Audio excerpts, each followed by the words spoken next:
Hi, everyone. Thank you so much for tuning in today. We're gratefully interviewing the 2023 Tournament Champion winners and the 2022 NCFL champions. Pleasure to have you guys both here today. Hi. It's good to be here.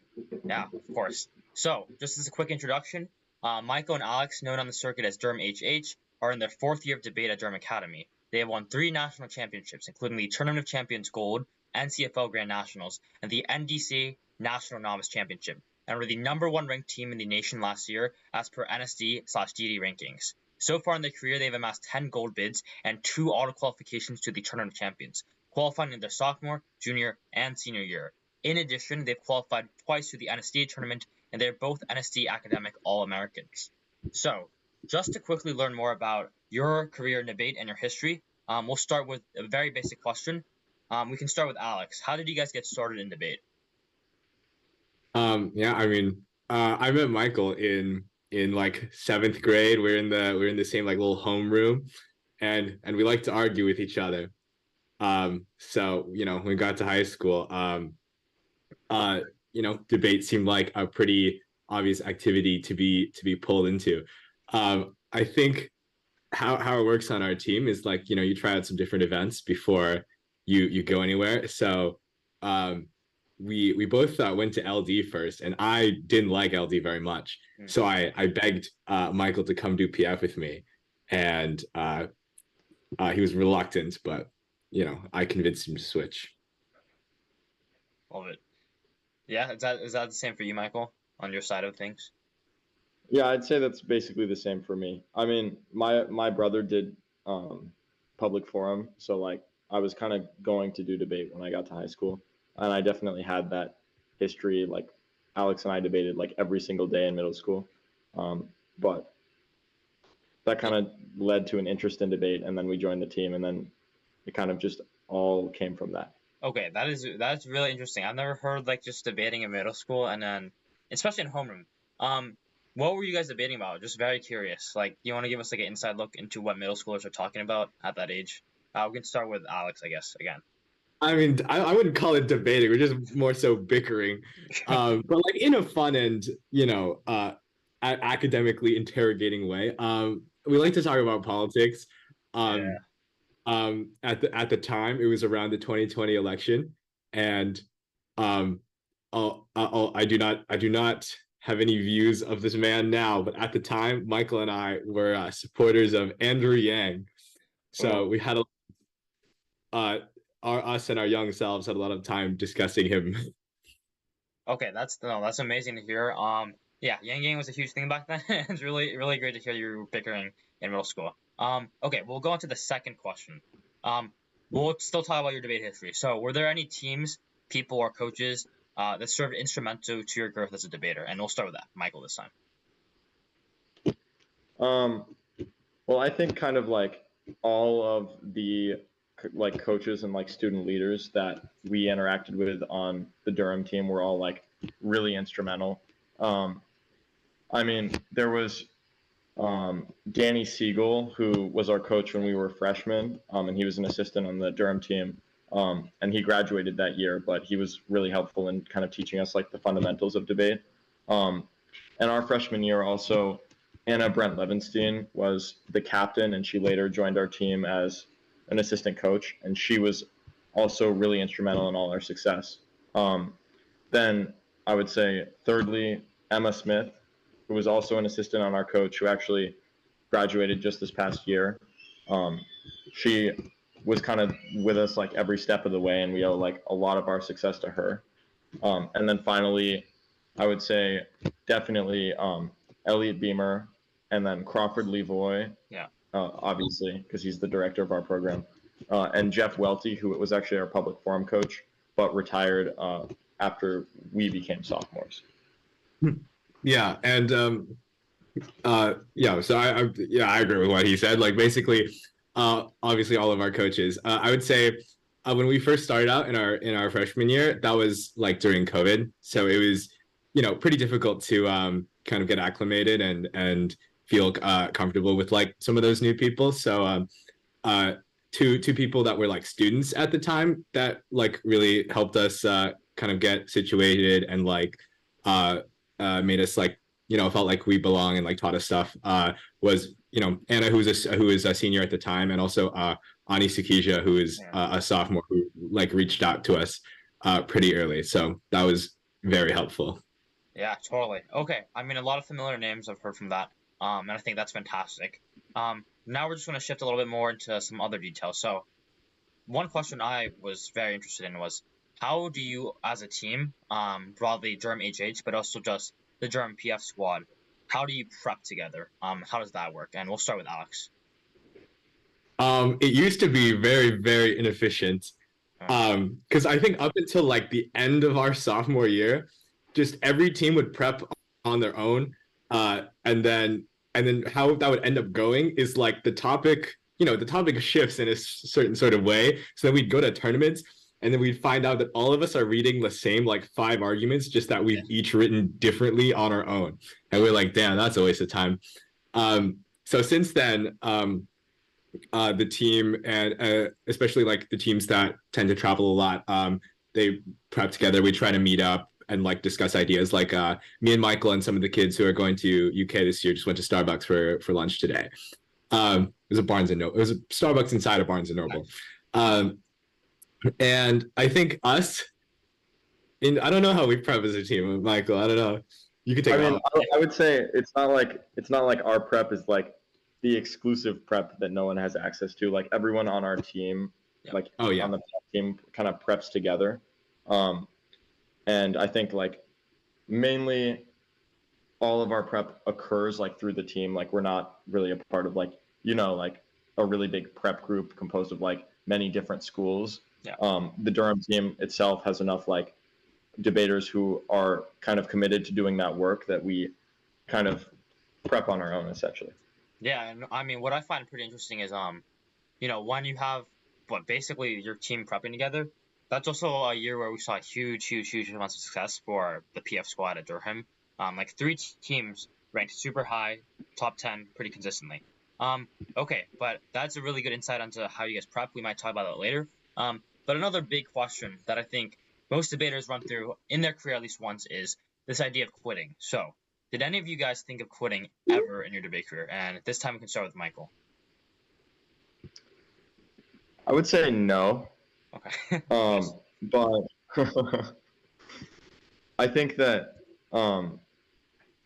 I think that like Alex and I were really encouraged early on. Like we said, like there was Ani and like Anna through the team. So I think that even when, and like debate is not always like success, right? For example, at Barkley Forum, even this past year, Alex and I didn't break. At like the first few tournaments, I think it was like UK and one other tournament, our sophomore year, we didn't break. And I think that kind of not having that competitive success definitely hurt, but I think that the fact that we had that community to support us and still had the friendships that we made through debate, I think that those were a lot more important than like the competitive success ever was. Yeah, I would say like I've never like seriously considered it, but the thought is certainly like passed my mind, right? I think it's in many ways it's not easy to like to do debate, especially to the extent like that we do. It eats up a lot of your time, a lot of your weekends. Times where your friends are out like partying, and then you're in a like hotel in like some random state.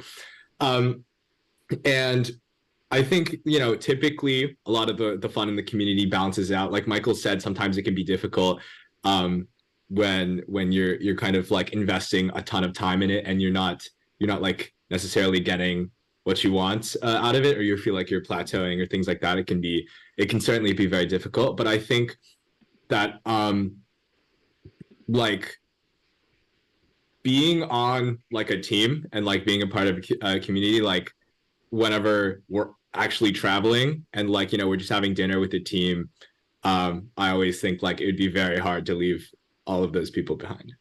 Yeah, very good answer. I think community is always a huge reason why people stick with the debate. But both of you mentioned this idea of plateauing. And from my perspective, you can correct me if I'm wrong.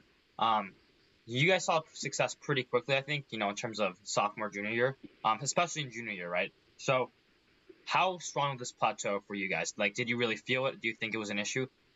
Was it something significant in your career, or was it more like, maybe we had a couple bumps, but overall the trajectory was pretty clear. It was like, winning and doing well at tournaments. And we can start with Alex on that one. Yeah, I think the plateau hasn't always necessarily just been in terms of like tournament results. I think like I think that especially kind of towards the end of our sophomore year and like uh starting this year, it was kind of a shift where like back when we weren't as good, we were more inexperienced. Whenever we lost rounds, it was super obvious the mistakes that we made, and it was very easy to kind of like motivate ourselves and saying, okay, like this is what we did wrong, this is what we do need to do next time. I think as you get to a higher and higher level, the the things that like cause you to lose rounds are a lot less obvious, are a lot harder to understand, and especially if you're like not super unless you have like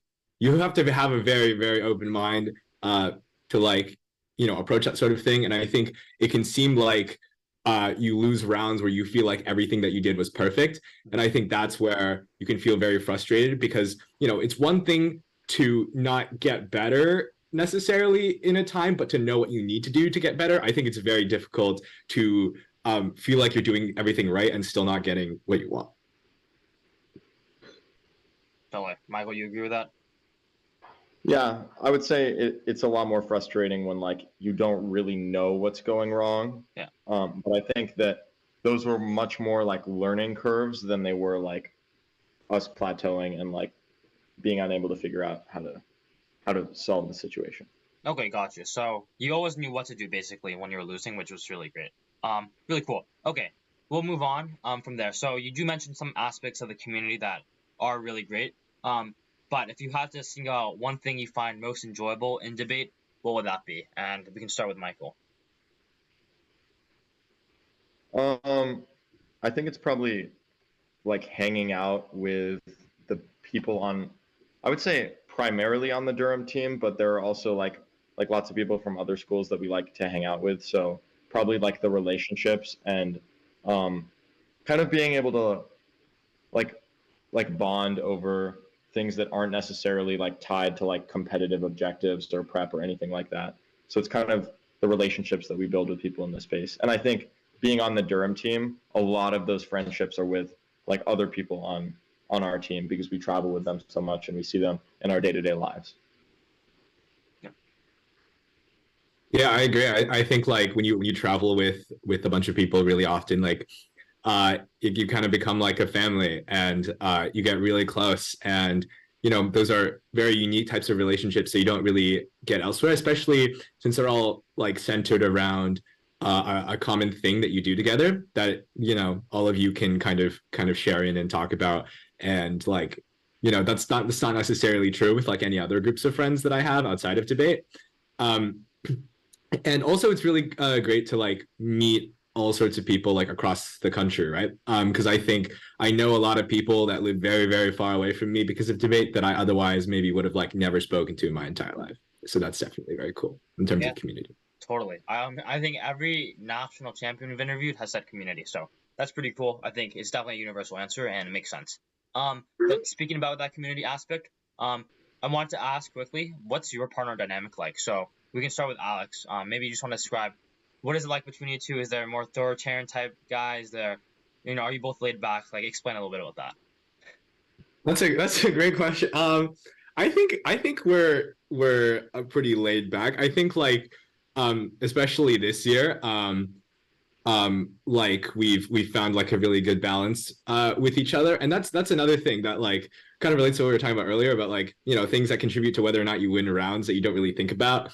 I think in our some of the in years prior, uh, our partnership was like sometimes less balanced, like we're I think we're both very vocal, like kind of domineering people, and we would walk over the other one sometimes, but I think like this year especially we've gotten like we've really with experience kind of like tuned how to work together, how we work together. And that's great in terms of like just like how much fun and like you have. But it's also, you know, if you want to think about it in a competitive sense, like two partners who both seem like they're really good, who both seem like they're talking a lot, like two, I always say like two partners like dunking on someone like the other team during Grand Cross is like super perceptually dominant, but like one person dunking on the other team, even if they're like dunking, is perceptually like kind of bad. Yeah. Yeah, I mean, I would echo a lot of what Alex said. I think that we get along like like very well relative to like some debate partnerships on the circuit. And Alex and I are both really good friends, and I think that we really know how to like balance our strengths and our weaknesses and kind of like collaborate in a way where we're not just advancing like we're not trying to make ourselves look good, but we're trying to kind of move towards that like objective of winning the round for both of us. Okay, yeah. I mean, great answer. I want to push a little bit further though, because I heard what Alex talked about how this year was better. But so were there points in which there was maybe some more like, you know, tense moments between you two in freshman and sophomore years? And I guess how do you deal with that as a partnership? How do you deal with that, you know, frustration over losing rounds or partners not doing what you want them to do? And we can start with either, you know, whoever wants to speak, Alex or Michael. I can start if Sure. Alex is fine with that. I think that probably like it's a lot.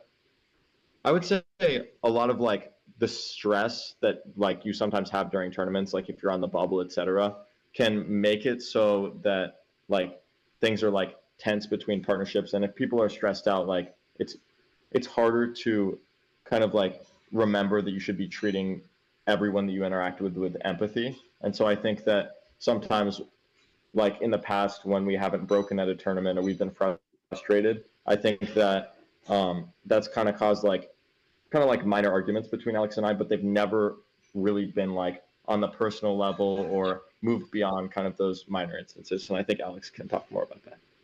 Yeah, I think like debate is an activity where it's like easy to kind of like have a lot of ego.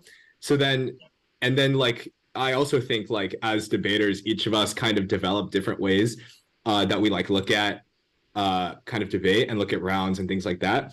And so it can end up like when those mistakes happen, you can be like very mad at your partner for not thinking the way that you do, and very frustrated, especially when if like the a difference in thought that they've had like has like lost you around or something like that, or you thought something like was so obviously one way and they thought it was the other, and that ended up like, you know, losing you around. But I think something that has like become apparent with more experience, and especially this year, is that like your partner thinking differently than you is something that's definitely a positive more so than a negative. And you know, as you like ebb and flow with each other, sometimes you'll like each of you will lose the team rounds, right? But I think more often than not, like especially if you like tune your chemistry well, they can win you a lot of rounds. And just kind of building on what Alex said, I also think that if like, for example, not like necessarily us, but if you were to go and debate with a partner who maybe has never debated before, I think that giving them the room to kind of make the mistakes, but learn in their own way and in their own style, and kind of like growing through them is a much better approach, and it will like kind of bring out their strengths rather than trying to like carry them or like backpack them, as people say, like through rounds. And so I think kind of having that empathy to allow your partner to do their thing, even if it might lose you one or two rounds, it's going to make you both stronger in the future. Well, I mean, both of those answers were I feel like very wise, and, you know, take it to heart, certainly. Okay, I will push on this question one more time, just in a little more different way. So you talked about how at Emory you went 3-3. And obviously before Emory you had some national success, you know, you won NCFLs. Was Emory a moment where you were like, damn it, like why did we lose? Like how is this possible? Or was it really like, okay, you know, bad things happen, we'll just move on, something like that. We can go to Michael. I would say that it was kind of like sometimes you have good luck at tournaments and sometimes you have bad luck at tournaments. Sure, yeah. And by that I mean like, and that's just like winning a tournament.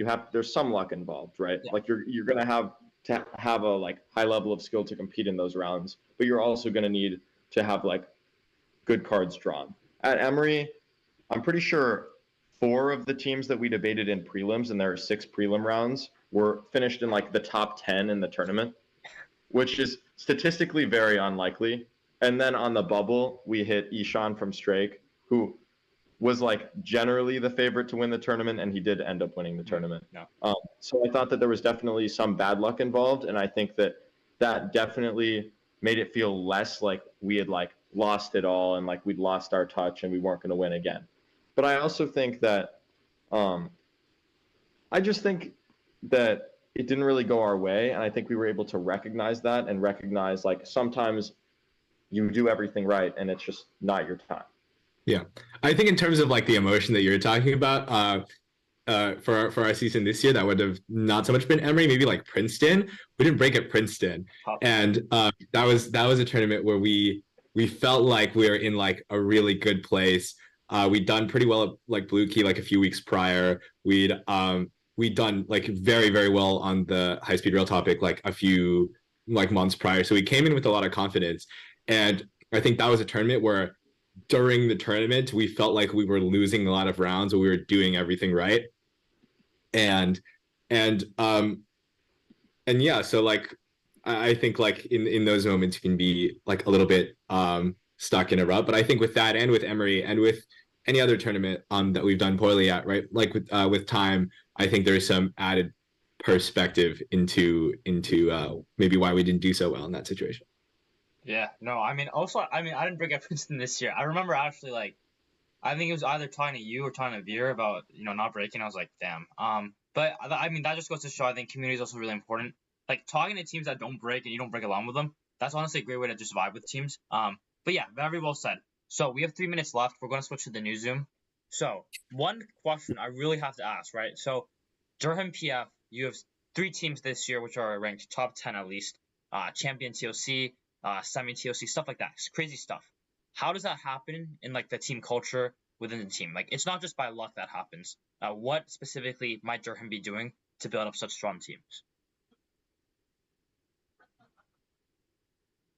Whoever wants to Alex, go. you can start. Yeah. No, that's a good question. I think a lot of things. I think like it definitely like kind of snowballs. Like we all make each other better. Like when we practice around each other, it's obviously very helpful. Like before a tournament, if you're the people you're practicing against are probably going to be one of the better the better teams there. I think like we teach each other a lot. Like like from when we were like novices, like I talked about back when it was a lot harder to reach out to coaches. Like how we kind of got our start is like students like and other teams like Ani kind of like reached out to us, and then like in many ways like we did the same thing to like Ben. He was just like one of our friends that like we introduced debate to, and so we all just help each other get better. We talk about debate a lot, so that helps. I don't know what else, Michael. I mean, I definitely agree with Alex. I think that we have like the support of coaches, which like obviously a lot of programs don't have access to, but like many programs do have access to coaches. And I think one thing that kind of differentiates our program from theirs is kind of that in addition to coaches, we have this like these relationships with members of the team who all kind of teach each other. And we really do like when Anna Brent Levenstein was our captain, we learned a lot from her. We learned a lot from Ani. And I think that the people who are on our team right now are learning a lot from us. And so I think that there's definitely a large role that like student involvement on the team plays in kind of making everyone better. And I also think that with that, you can't have like 3 of the best teams in the country in public forum if you don't have people who are committed to debating. And so I think we also have many people who build those relationships and they become more and more committed to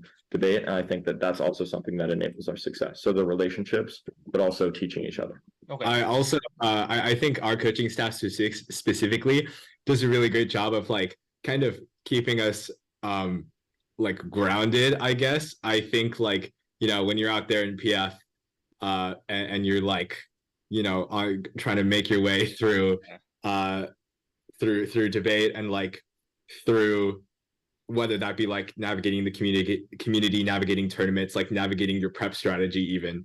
I think our coaching staff does a really great job of like keeping us on track, giving us advice, keeping us from doing stupid things and like making us better people and better debaters consequently. Yeah, wait. Okay, I'll add one quick thing. So I think we get the sense, obviously coaches, which I think some teams can't control, but in terms of what they can control, which is certainly like student-led practices or trying to transition, you know, new leadership and get that into, you know, teaching people. How does Durham, like, I guess, essentially organize that level of teaching? Like, how do you basically transfer that knowledge effectively from the mentor to the student in a way that is productive and in a way where you see those national tournament winners? And we can start with Alex on that question. I think I don't know. I think it started just like kind of from a desire to kind of like, you know, teach other people and like help the team overall get better. And I think over the years it's gotten a lot more controlled and specific. Like when we started out like in freshman year, like when Ani was talking to us, that's just like some random thing he decided to do on his own. And in the years since, I think we've developed like more of systems like within our team, within our coaching, like with our coaching staff, where, you know, we spend a lot of time kind of mentoring the younger students. Like I think at some point, I think it was during our sophomore year, we did a thing for a time where we each had an accountability buddy, where we each caught up with a novice debater, you know, made sure they were doing all right, and yeah, I think like our it stemmed from just kind of a desire to make those relationships, makes the team better. But I think, you know, as the years have come, our coaching staff and our organization have like done a great job at kind of pushing that along. Yeah, for sure. Yeah, I definitely agree with Alex. I think that we interact a lot with all of the competing teams like at practice, and we see them a lot, and so we kind of like pass that knowledge on through that. But we also have one of the things that I would say makes our program like pretty distinct from other programs is that we also recognize that like public forum itself may be like a separate event than like Lincoln Douglas or Congress, but they're all essentially like communication events. Yep. Right. And so we have like joint practices between different events because they're all kind of learning the same skills. And so that allows us to use, for example, like we have Lincoln Douglas coaches that are excellent. And so we can use their expertise to make our like younger debaters and even like ourselves even better. I also think, yeah, I think that's all for. Yeah, like I know nothing about K's if it weren't for some of our Lincoln Douglas coaches. That's a really cool thing. I mean, I know my team was trying to do something like joint practices. We haven't quite done that, but like that's the goal for this season. And I think if many teams can do that, that'd be great. I do want to ask though. I think Durham has a very specific debate style, and I think most debaters on the circuit, at least in PF, will recognize that, which is a very controlled, logical, play type of debate style. And first off, you know, why that? You know, why almost like the lack of, you know, huge amounts of shouting or passion that you see in some PF rounds. Like certainly like NSCA finals was a great example of where you had teams being very rambunctious, and Veer was just really calm. So how did that develop, and do you think this benefited Durham? And we can start with Michael. Yeah, well, I would say there's like kind of two like parts to your question there. I would say in terms of like a kind of a flay style of debate, Alex and I personally, our debate style has kind of shifted a lot where we were, I would say, strongest as a lay team towards the end of our sophomore year when we won NCFLs.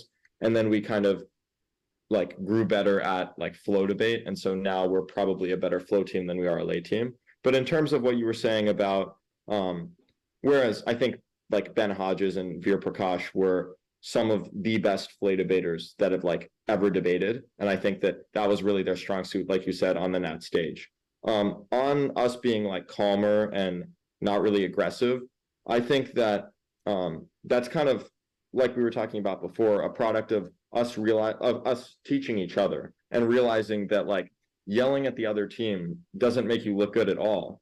And it just makes the other team like angry at you and makes you look like kind of not a very good person in the space. And so we try to approach cross like calmly and from a position where we're confident, but we're also laid back in that we know that we don't have to like yell to get our point across, and that deliberating in that way is kind of the best way to both like answer the questions that they're asking or oppose them, but also to like perceptually look like we're strong in the eyes of the judge. I would say it's definitely like part of the product of, like I was talking about earlier, the kind of coaching staff keeping us more grounded, both in terms of like how we debate and like what we read. I think our coaching staff helps us or is what encourages this like methodical kind of like arguments, and I think that like it definitely works better that way. And I think, like Michael was saying in terms of like aggression, I just think like it's just so much better for everyone involved. Like if you only care about wins, like I think it makes you look better, but also it just like, like no one's trying to get yelled at. Yeah. And I also think that kind of connects to like another reason why you see that a lot in our program and not necessarily in other programs that are like nationally successful, is because our program kind of centers on like Crawford calls it like people first, but like we don't only care about like competitive success, we also care about like being good people in the space. And even when that comes with a few losses, I think that's a sacrifice that Alex and I are more than willing to make. Yeah, he always says, I don't remember the quote is. It's like, I don't care if you lose, I care that you did it the right way or something. I mean, I think that's really beautiful. I mean, when you were talking, I was like, there seems like to be like an undergirding ethicality within, this discussion and within the team, which I think is really amazing. I want to quickly transition to talking about the TOC, because, that's a lot of the bulk of the conversation. First off, though, congratulations on winning TOC. Absolutely huge. Oh, thank you. Yeah, of course. How does it feel winning basically every debater's dream? The biggest tournament that debaters know, TOC. And we can start with Michael. How did that feel? I would say it felt kind of surreal. I mean, the way, and this is something I've talked about with like lots of other people on the team, but I would say the most devastating like result that you can get at a tournament is to get second, because you were so close to getting first.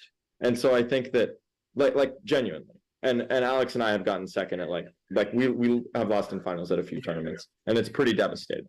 But I would say generally, we were very focused on winning that final round for that reason. And so it didn't really hit us until it was kind of announced, and people just started like flooding our texts, basically.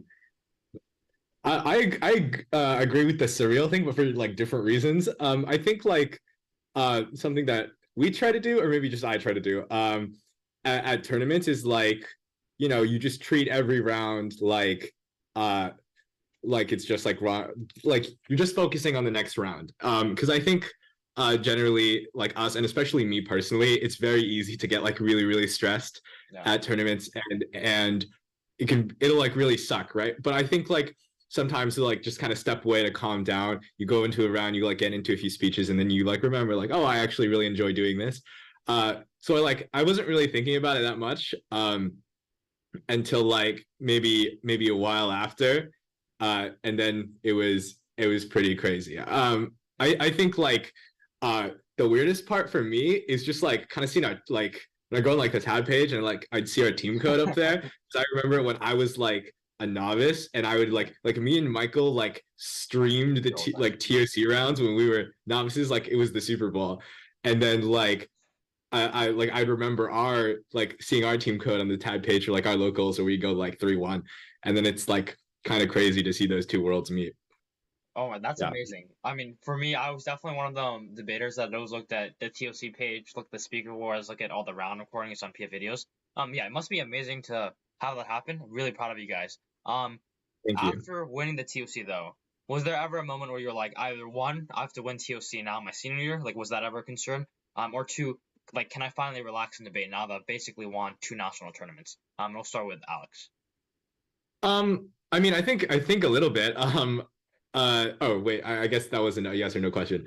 I think like in terms of a little less pressure, I think a little bit. Like I feel like we have less to prove. Yeah.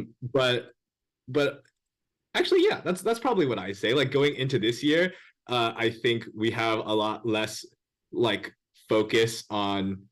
I mean, not less of a focus on winning, but like less anxiety concerning winning, and perhaps more of a focus on just like having a good, really fun year. You know, having a good time with our team. Yeah, things like that. Hell yeah. Yeah, I would say I definitely agree with Alex. I think it definitely took the pressure off more.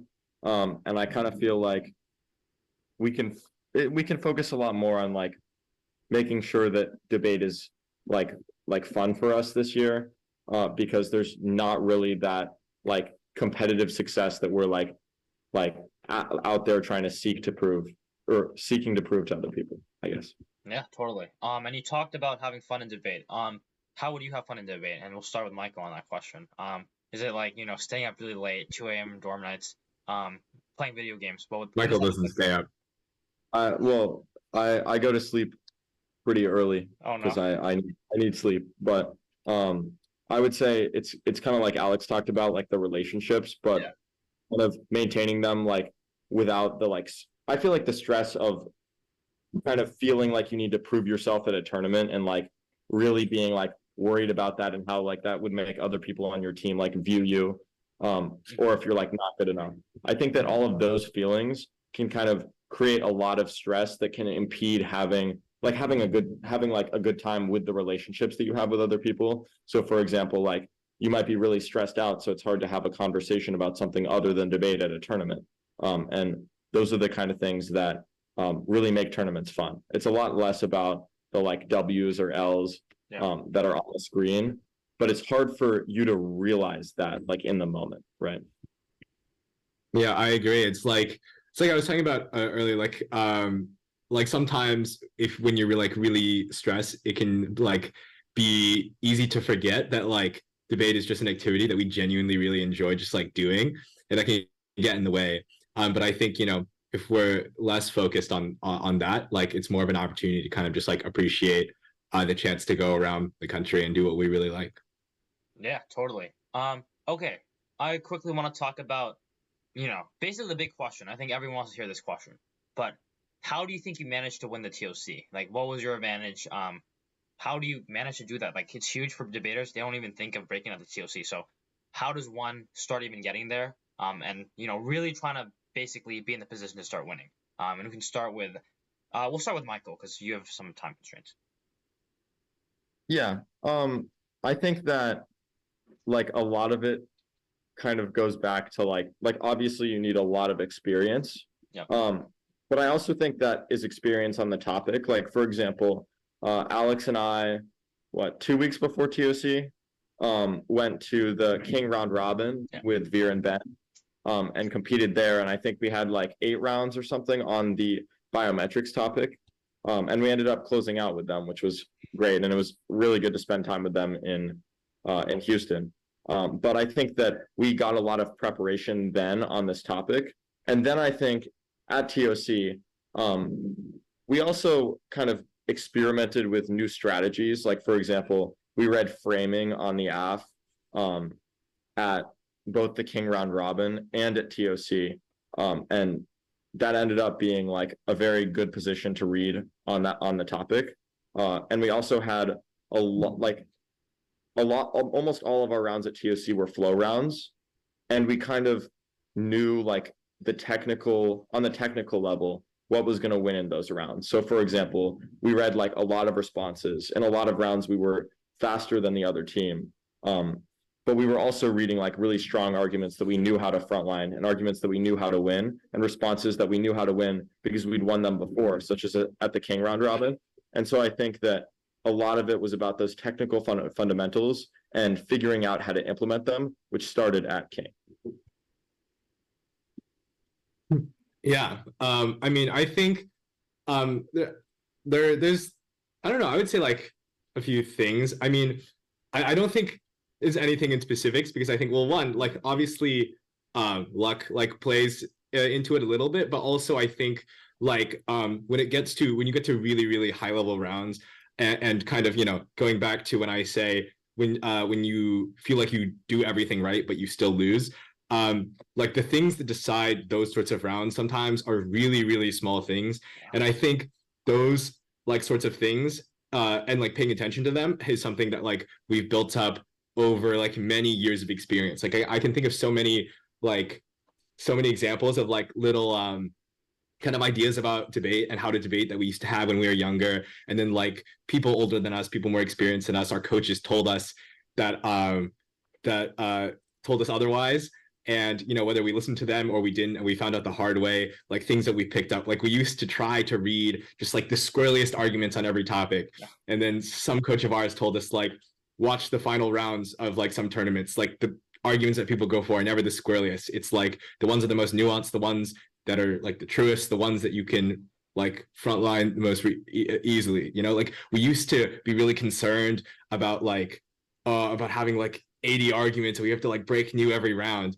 And then like I think it was Crawford that told us that like that's how you end up with really like bad rounds where people read arguments that like they themselves are not familiar with, right? Yeah. So like for example at TOC with -1 lay round, we read the same app and the same neg pretty much like every single round. Almost every single round. And I think like getting experience with arguments is something that's very underrated in debate like now. I think that's really impressive because I know at TOC a lot of teams want to break new just because they don't get prepped out. You know, at TOC like everyone's prepping each other out. So the fact you stood with the same argument I think is really impressive. And also Michael, if you have to leave, let us know. But if you can stay for a couple more minutes, let us know. I'll try to stay for a few more minutes and then I'll let you know. Okay, sounds good. Okay. Another question I had. So you did talk about going a little bit faster in some rounds than you usually did. But were you ever scared of teams that would out-tech you on a tech panel? Like for instance, maybe running like 5 theory shells or like a really, really weird K. And if that was a concern, what were your safeties for something that like for that instance, which it would happen? And we'll go with you, Michael. Yeah, I mean, I think that in terms of like, is this in the context of TOC specifically? Yeah, TOC specifically. I don't think we were worried that teams would out-tech us. And I mean, I say that considering that we hit, I think, like 4 theory shells at the tournament. Mm-hmm.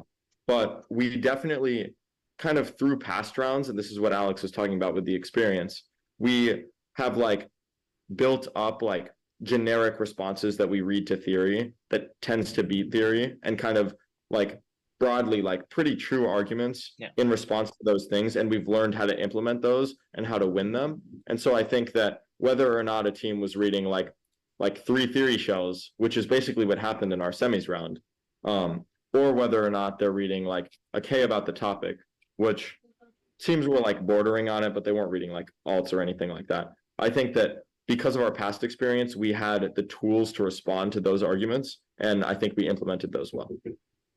Sure. Yeah, I don't really have anything to say other than that. I think like when we were younger, that made me sound so old. I don't know. Like in like past years, we definitely were like pretty scared or we definitely had scary experiences. I think the worst we've ever lost a round is Glenbrook's round 2 against Blake TW, who were very, very good. And they spread like this like fem framing case, and like we had no idea what we were doing, and that was scary. But yeah, I think it's like, like Michael was saying, you pick up how to respond to those things in time, and like your processing speed and like how fast you can flow all increases, and you all just get more comfortable with it with time. Yeah, for sure. I mean, I also really like Michael, your response on how there are some true arguments that you just stuck to within theory, which I think is so valuable. And you don't have to focus on too many nitty-gritty details. Usually, just going big picture, having solid responses should be enough, and it really does work. Okay, I wanna just also talk about some advice you would give. So we'll spin this in a couple ways, but first off, for debaters who are trying to get to TOC and qualify to the tournament, what are your recommendations? So these probably are more early varsity or maybe JV debaters who are trying to now get bids. What's your recommendation? We'll start with Alex. Okay, I would say that keep it simple, stupid. Is like the thing that people say. Uh, like I think the shift between when we stopped being terrible, or not terrible, but like we're like uh in our sophomore year on the September topic, I don't think we didn't break at any like not circuit tournaments. Oh, yeah. And then during November, I think that's like when we started to get our first bids. And I think the shift in between those two times is when kind of like in September we were doing too much, you know? And I think a lot of debaters tend to do too much. Like, we always that was like a time where we always looked for the squirreliest arguments. Uh, like I remember we wrote a case that was like 5 contentions, like 9 links, and we were like, this is gonna destroy everyone. And then it did not. Uh, and like, yeah, I think like we overcomplicated a lot of things or overly aggressive maybe. And like we were and like we tried to like do speeches off like all docs and like things like that. And like we try to like innovate in our own way, right? But I think like that's not really how you win rounds. And I think like once we started kind of we read shorter on the December topic, we read shorter cases, we read like smarter, more stock, almost like arguments that made more sense. And like I used to give summaries off of doc, and then like I started giving them off the flow, and then like that was the time when like we started doing a lot better. Keep it simple. For sure. Okay, Michael, what about you? Yeah, I mean, I definitely agree with what Alex is saying about keeping it simple. And I also think that extends to kind of like preparation. Like I think there's definitely kind of like a like fetishization and like overemphasis on prep within like the debate community. Oh, this is so real. Yeah.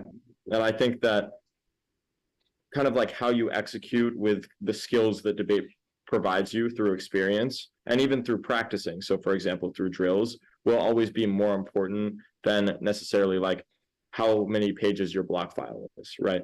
And so I think quality over quantity. And also getting really caught up in like prep itself, like in having like 1,000 pages of blocks, which is like the kind of thing that Alex and I, as sophomores on the September topic, would like probably do if we could. Yeah, I remember our coach opened our folder and they were like, I have never seen somebody have this much prep ever. Oh my, that's impressive. We had so much prep on that topic. So I think you don't want to kind of dig yourself like too deep in terms of prep. You want to think about the big picture and think about the fact that the round is decided based on the debating, not based on how like long your block files are, for example. But the second part of that, which Alex also kind of referenced, is that you really need to, I would say number one, you should try to distance yourself from like from your competitive success. So you don't want to base like your identity or your self-worth or kind of how you think about yourself on the team based on how you do at any given tournament or in any given round. And I think in line with that, you really need to approach each round as doing your best one round at a time. So you shouldn't think about a round differently if it's round 4 of, for example, our local tournaments are called DSDL. Like if it's round 4 of a DSDL or if it's finals of the NSDA national tournament. You should approach both rounds in the same way, which is you're doing your best to be good people and also to win the debate round. And at the end of the day, approaching the rounds the same way, one round at a time, and doing your best and trying to get better with each round will make you the best debater you can be. Yeah, very well said. Very well said. Okay, so that was, debaters who want to get, basically get over the first hurdle. But to debaters who have now qualified to the TOC, and I think both of you can provide a very fresh perspective on this. What's your recommendation on how they break, right? So let's just say they're going 3-4, 4-3, maybe 2-5. I don't know. They're at the gold TOC. How did they break at the TOC? What is that differential? And we can start with Michael on that. Yeah, well, I think a lot of it is experience. And I think that one thing that debaters don't really recognize a lot at tournaments is that judges aren't in two categories. They're not just lay or flow. There are a lot of judges who are in the middle, and a lot of judges who are in the middle in pretty complicated ways. So, for example, at the TOC, there are a lot of policy judges and kind of like LD judges who have debated, who have policy backgrounds, etc. And so I think understanding how to win like those different kind of judges and how they evaluate rounds, and how even like it's better to go for smarter responses that you can win rather than like some random like dumb analytic that was one sentence that they conceded. I think that a lot of the experience that we've had with those other types of judges and learning how to win them was really the decider in a lot of rounds. But beyond that, I also think like the technical fundamentals are obviously the thing that decides a lot of these rounds. And I think that doing drills, practicing efficiency and delivery, and also making sure that you're reading true arguments and smart arguments and arguments that you can frontline well. I think that those are some of the things that can really differentiate teams at the TOC. Yeah, I agree completely with everything Michael said. I will also say, something that we've realized that's helped us get better is like, back when we were like sophomores, like our coaches would tell us like, it says tech over truth, but like no judge is like a computer, right? And then we'd be like, that's BS. But like nah, like and especially since like now that I've like judged rounds at like camps and things like that, like how much like how likable you are and like how I guess likable your arguments are definitely matter, right? Like maybe not if you're like just nuking a team, right? But in like a close round, like you reading the smarter arguments, being the nicer like debater, reading the less like the better. I don't like yeah, just reading the smarter, like nicer, more logical arguments will help you. Yeah, I mean, totally. I judged, a couple tournaments. And I'm sorry, but some teams just go way too flippy on me, and I just check out. Like I'm on my phone. I'm sorry for admitting that, but like it's I mean, honest. Okay, I want to ask another question that will top advice. But what advice would you give to your younger self? So change it up a little bit. Now think of yourself starting out a debate. What advice would you give to that person? And we can start with Michael on that question. Like just in terms of someone just getting into the activity, Oh no, or like you, like when you started, what, like if you were going back in time, what advice would you give to little Michael? I think it's a lot similar to Really? Okay. the advice of like I think it's a lot similar to the advice of if you want to qualify to the TOC, which is well, number one, this activity is primarily how much work you put into it, right?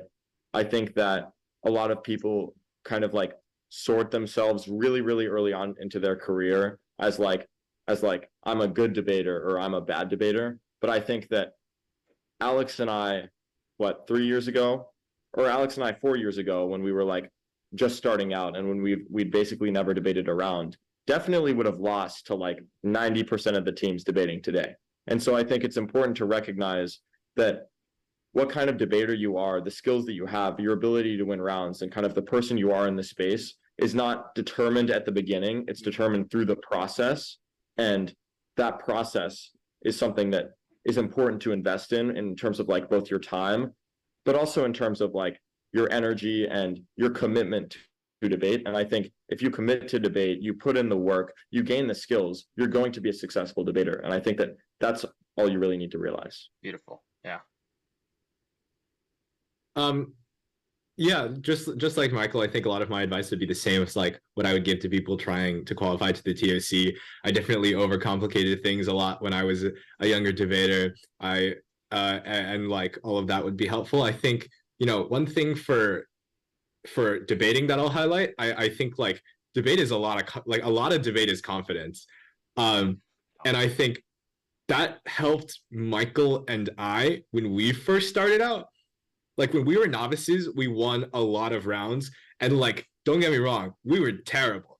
But I think like we were always very confident, and like we spoke nice, and like some people lose the round for themselves before like they like actually lose the round. Like it's a self-fulfilling prophecy because of like being in a position. So I would say that like that's definitely important. I think other than that, like outside of debate, in terms of just like being a person, I think it's very important to like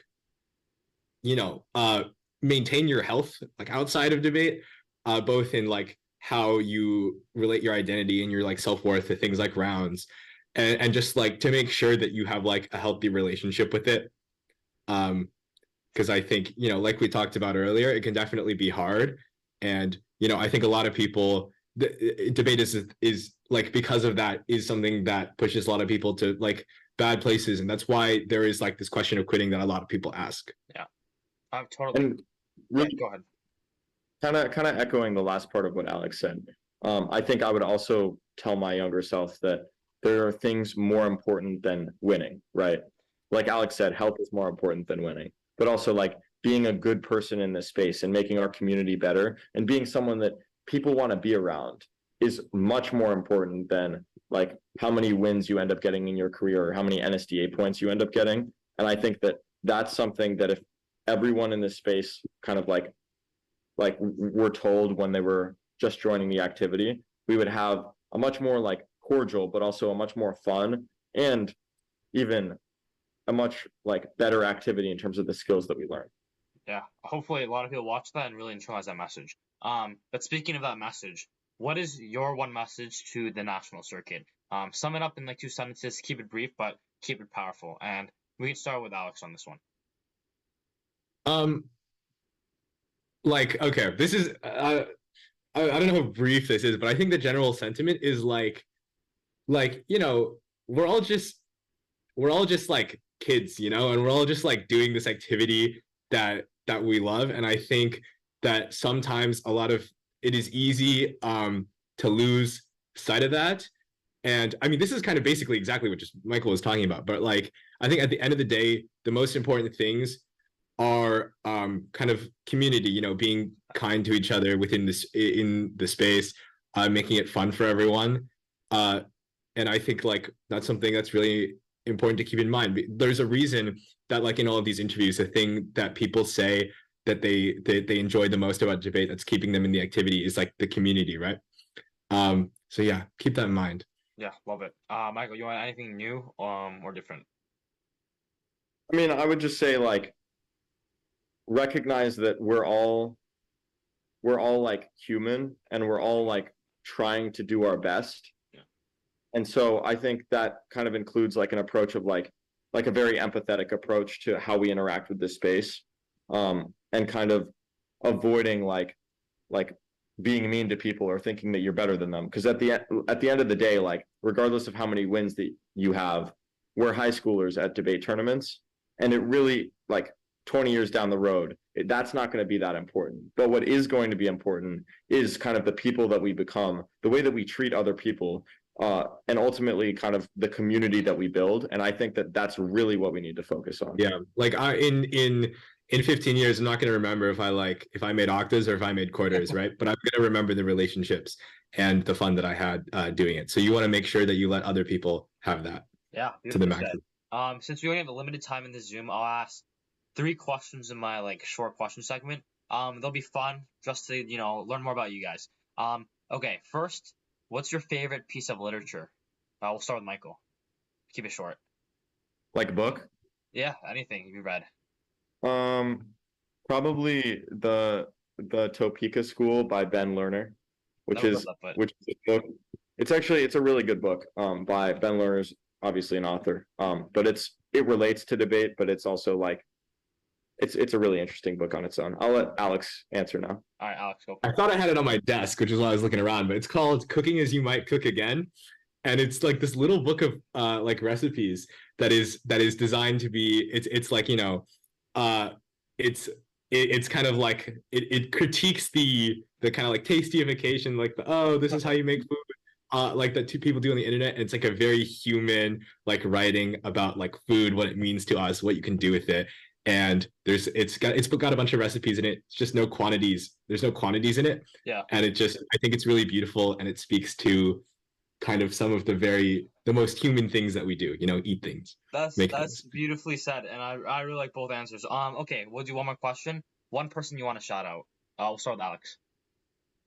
I don't know. Shout out Ani and Anna. That's two people, but yeah. Great. Michael, your turn. Um, I like all of the people Alex has mentioned. I would say I also want to shout out Anna especially. I mean, she was like really like there for us across our entire career, and she's one of the best and most supportive people I've ever met. But also her brother Owen, who's one of the funniest people I've ever met. Oh yeah. He really is hilarious, but he also made debate tournaments like really fun, and that just goes back to the relationships that we make. So great family. Yeah. Okay. Well, that wraps it up for the interview. Thank you guys so much for joining on. Obviously, congrats on all the success you have. Can't wait to see what you guys do next year.